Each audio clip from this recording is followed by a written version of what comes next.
Eventuell wundert ihr euch, warum jetzt heute ein Video kommt, und die Antwort ist relativ simpel.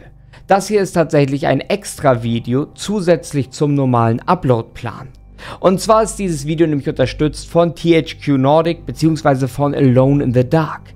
Ich durfte einmal den Prolog zu dem Horrorspiel, das dieses Jahr rauskommt, testen, und da viele Leute im Internet behaupten, dass Alone in the Dark vielleicht das gruseligste oder beste Horrorspiel dieses Jahr wird, wollte ich mal gucken, wie das Ganze so aussieht. Und das möchte ich sehr gerne mit euch teilen. Ich hoffe, es gefällt euch und vielen Dank an eben Alone in the Dark bzw. THQ Nordic. So, ich würde sagen, wir reacten jetzt auf das Video, was ich von Alone in the Dark zugeschickt bekommen habe. Jetzt habe ich es geschlossen. Ich bin gespannt. Ich weiß nicht genau, was es ist. Ich gehe davon aus, es ist ein Trailer. Ein Spotlight. Es ist ein Spotlight. Okay, es ist ein Spotlight. Okay, let's go. Ich bin gespannt.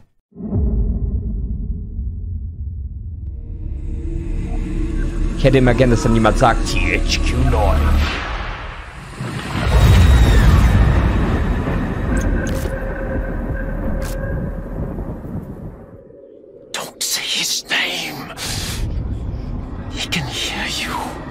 Kleine Info, das spielen wir gleich, den Prolog.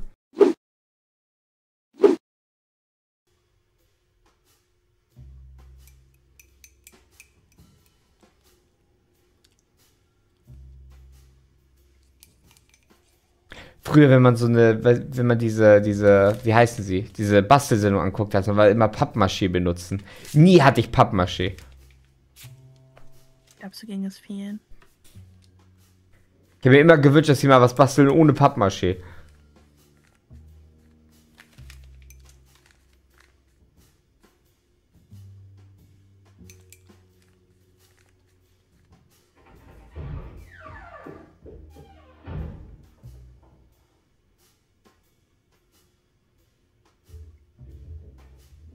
Weißer Bastelkleber. Ja!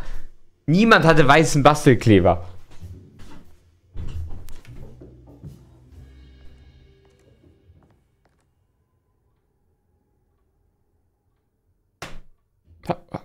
Okay. Kann ich einfach weitermachen? No.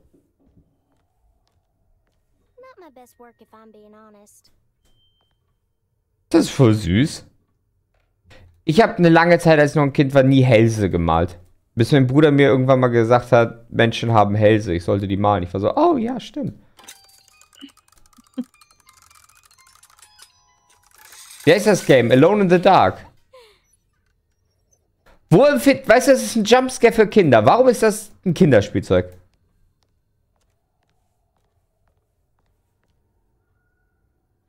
Alleine, dass man seiner Tochter solche Puppen kauft. Oh!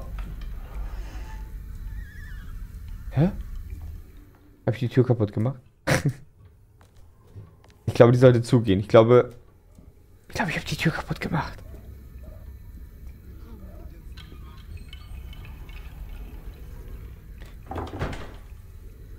Ich hoffe sehr, die Tür spielt keine Rolle gleich. Nee, jetzt ist die Tür zu. Oh nee, ich darf sie aufmachen. Okay, ich habe die Tür nicht kaputt gemacht. Ich dachte, ich hätte die Tür kaputt gemacht.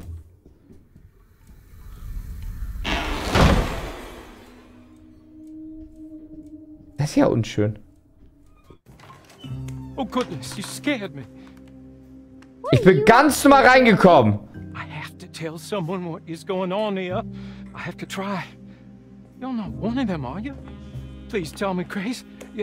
You're not a spy, are you? Who's spy? Them. The others. All of them. No, you're too innocent. I'm too innocent.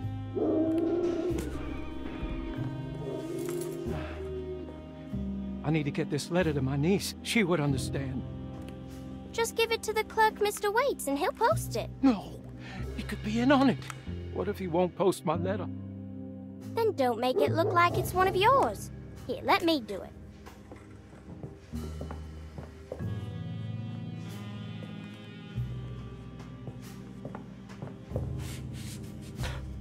Oh, schade, ich hätte mir gewünscht, ich darf was draufschreiben. Oh, lass mich schreiben. Schade! Miss Emily Hartwood, Dauphin Street, New Orleans. You don't have the number? Not sure the postman's gonna find it without... Übrigens, Where'd he go? Doofy ist auch manchmal so. Ich sage einfach nur, na, Doofy. Und sie ist so, ha! I'll just take this letter downstairs to the clerk's office myself. Uh-oh, Cassandra. I'm touching your typewriter. Lobbyschlüssel. Das nenne ich Progress. I wish Batiste would drive me around all day. Maybe if I broke my leg. How are there so many books in this house and still nothing I want to read? Ah, ich finde cool, dass ich Sachen einfach berühren kann. Sie gehen zu.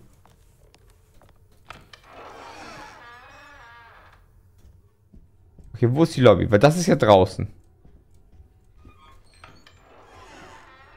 Huh? Hä? Das war auch eben draußen, oder nicht? I already washed my hands today. Oder, Rufi? Ich weiß. Cassandra should be more careful with her medicine. Ich mag diese automatischen Türen.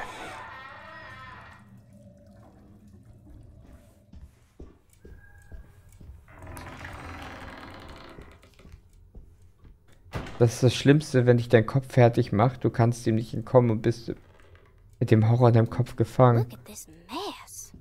Das war doch die Draußentür. Hä?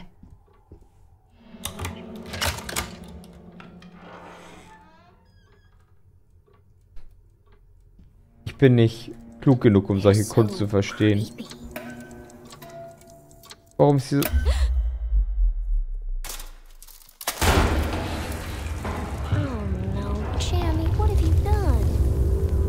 Oh, das mag ich nicht. Das ist kein gutes Zeichen. Das ist kein gutes Zeichen. Oh, das ist nicht gut. Warum ist das Mädchen so ruhig?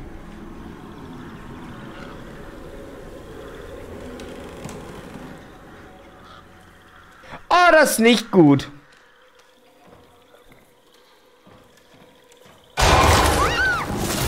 Eieiei. Stay. Wieso bist du so ruhig?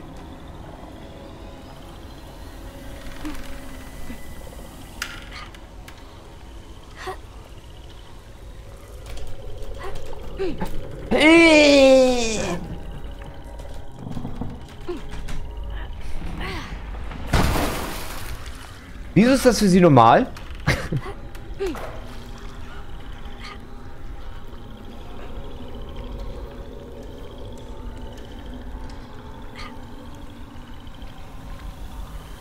Das Spiel sieht voll cool aus. Grafikmäßig.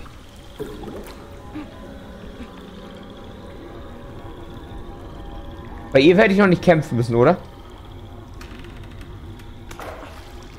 Echt abhauen. Ja, aber abhauen besser als kämpfen, weil... Oh, nee. Abhauen nicht besser als kämpfen. Ja, okay, bring ich den Brief weiter weg. Oh, nee. Oh, nee, muss ich mich verstecken, muss ich mich beeilen. Oh, nee. Ich höre eine Uhr ticken. Wie soll ich eine Uhr ticken? Ach, das war ein Loch. Ich glaube nicht, dass das ein Krokodil war.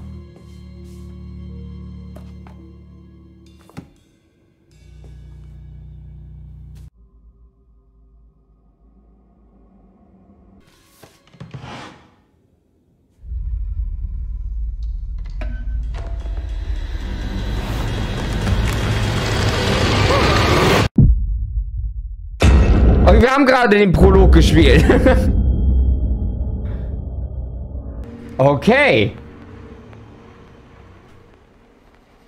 Ich bin so froh, dass ich nicht wegrennen musste. Ich habe fest damit gerechnet, dass ich wegrennen muss. Okay.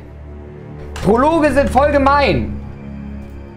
Sie geben dir so ein Game und sind dann so weg. Ich bin gespannt, ich habe Bock es zu spielen. Und wir werden es spielen.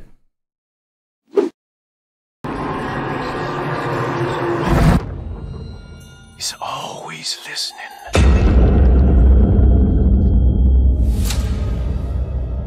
Dann kommt's raus.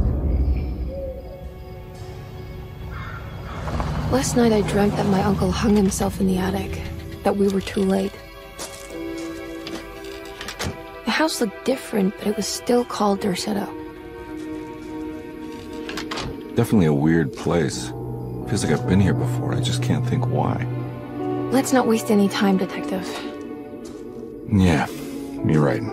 Spielt Let's mal ein go get your Detective? uncle, Miss Hartwood. Das gefällt mir. It transports you into the dark alleyways and into the night. I mean, it's always trying to create a mystery, right? It's something that's more than just jump scares. A bit of fighting, demanding puzzles, and a lot of atmosphere. It maintained some of that weirdness of the old games, but it had like an updated slickness to it that I liked as well. You haven't seen a little girl by any chance, have you? I don't think so. You would have known if you did. We start our story much like the original. Jeremy Hartwood is haunted by the Dark Man, and he goes to a countryside hospital called Derceto in hope to find some help. I need to get this letter to my niece. She would understand. Jeremy sends a disturbing letter to Emily Hartwood, his niece, and it spooks her enough that she hires Detective Edward Carnby to find out what's going on. Who are you? Whoa, pardon me, excuse me. My name is Edward Carnby. Ihr werdet euch so sicher sein, dass wenn wir das richtige Spiel nachher spielen, also im Jahr, dass ich mich als Detective verkleide. Ja? Private investigator. I hope you don't mind we let ourselves inside. I do mind. We knew early on that we had a character-driven story, so we needed to find some really good actors to make those characters come to life. I knew of past iterations of the game. I mean, the video game world is something that I'm very interested in general, the horror game genre specifically. David has a really strong presence as an actor, and he's able to make the funny moments really funny, but also the dramatic parts really intense. Why the hell do I wake up hearing that damn voice? I know what it sounds like, but it's not what you think. He's kind of a gruff detective, and he's like searching for something, and you know, he's hard-boiled, but he's got some humor to him and stuff like that. He's a bit of a trope or a type, and I like that. And I like the world and sort of how he's exploring this insanity amidst all this horror and stuff. I liked all those aspects. Let me know if you find her. I'll be around. Emily Hartwood has a closer connection to the plot, as she's Jeremy's niece. And therefore also suffers this strange affliction known as the Hartwood curse. I love the mystery of the game. I love the picture of her. Like, there was so much about it that I was curious of. There's a lot of fear within her and a lot of speculation and curiosity and I guess dread, intrigue. Like, there's a lot about her that is kind of on edge. 10 years now. More even since he died. He died a hero. Jodie's a fantastic actress. And Ich mag das immer, wenn das halt so, weißt du, wenn du so Schauspieler mitspielen lässt, die auch wirklich Schauspielern, weißt du? Die das also so richtig machen, statt nur, weißt du, manche Spiele haben es ja so, dass man Schauspieler hat, die einfach nur damit das Gesicht wieder erkennbar ist. Ich mag es halt, wenn die auch wirklich, wenn das wirklich dadurch die Story erweitert oder mehr dazu bringt, dass es halt wirklich, wenn so Cutscenes aussehen, dass es wirklich wie ein Film ist. She brings a lot of nuance to Emily as a character, and it really makes us sympathize with her. Who's in here? Show yourself. Yes, there is the kind of scary element, but then she still has to go on a journey and discover different things, and there should still be room to breathe and have a funny moment or a sarcastic moment or a moment of discovery. So it's just trying to really kind of keep all those other beats alive amongst the kind of darkness of it all, I guess, is how I felt anyway. So we're bringing back both Emily and Edward as playable characters, and depending on who you play, you will get a different take on the same story. The people at Rosetta will react differently to you depending on who you play. Even the story will be slightly different. What are you doing sneaking around? So you should definitely make sure to play the game twice. Ah, siehst du?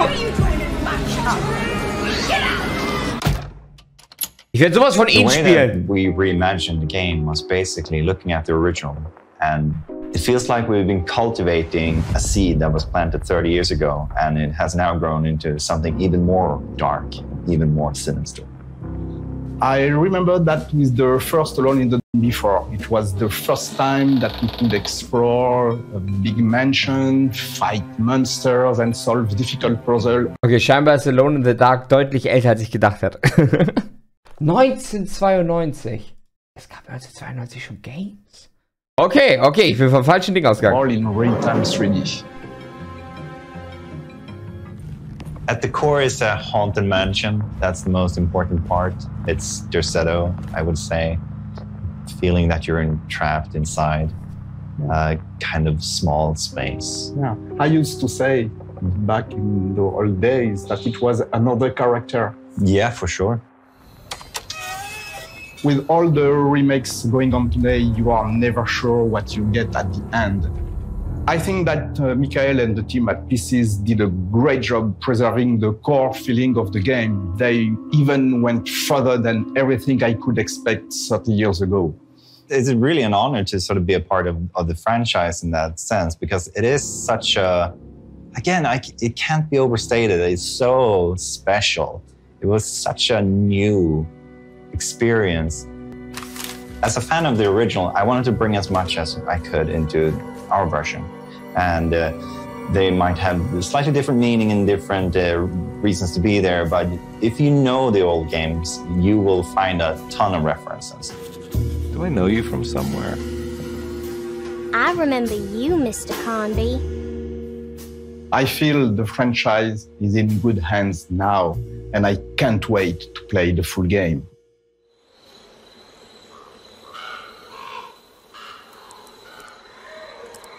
To give you a taste of what the full game will be, we also created a prologue, and it features a character from the game called Grace Saunders. Das spielen wir gleich. Girl, and you play as her walking around Derceto and trying to post a letter.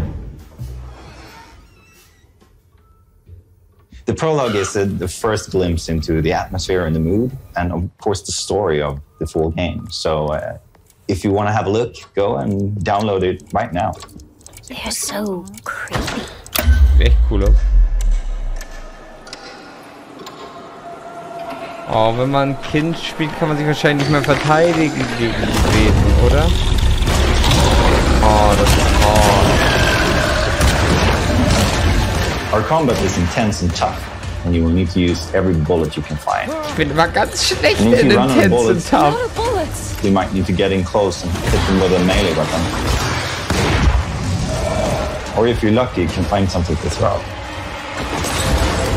As mentioned before, your job is to find out what happened to Jeremy Hartwood. Oh, ich bin and to ganz do that, schlecht you need in to sowas. visit some unexpected places.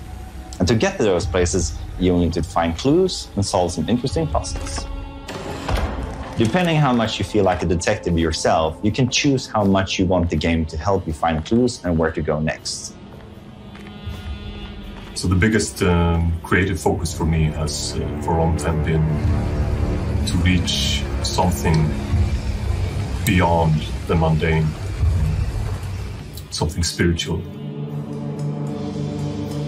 Mike, the director, and I, we spent a lot of time trying to figure out what musical direction we wanted to take with this project. And when we finally decided to go for this kind of dark or doom jazz direction, our minds went directly to Jason, who is a master in this genre. It's a very visual genre of music. The fact that it's inspired from noir films or noir detectives is already a good explanation of why this music fits very well for Alone in the Dark. Wisst ihr, was ganz, ganz schlecht ist? Spiele, in denen ich mit Waffen schießen muss, sind für mich ein ganz großes Problem. Weil bei Horror-Games, wo ein Monster kommt und du hast nichts zum Verteidigen, weiß ich, okay, das Spiel verlangt wegrennen. Oder es sind Jumpscares, die dich nicht in Gefahr bringen.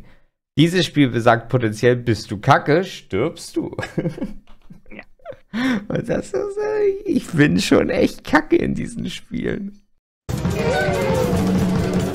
There's a huge mountain and volcano of reverb with drums and screaming saxophones.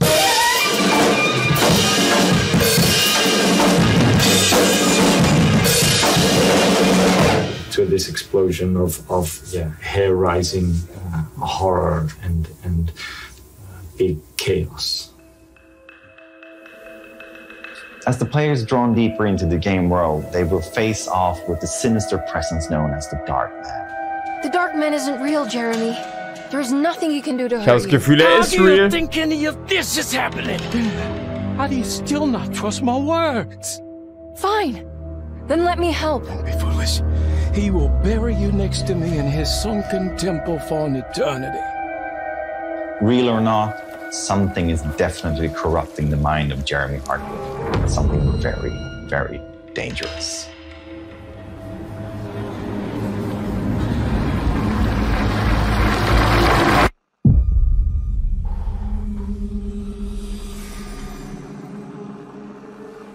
Ich werde so sterben in dem Spiel. Ich werde so sterben. Ja, dieses Spiel kommt am 25.10. raus, wenn ich es mir richtig gemerkt habe. Das ist noch ein bisschen hin, aber wir werden gleich den Prolog spielen. Und das wird kein gutes Ende nehmen. Oh, ich mag es, wenn gute Horrorspiele rauskommen.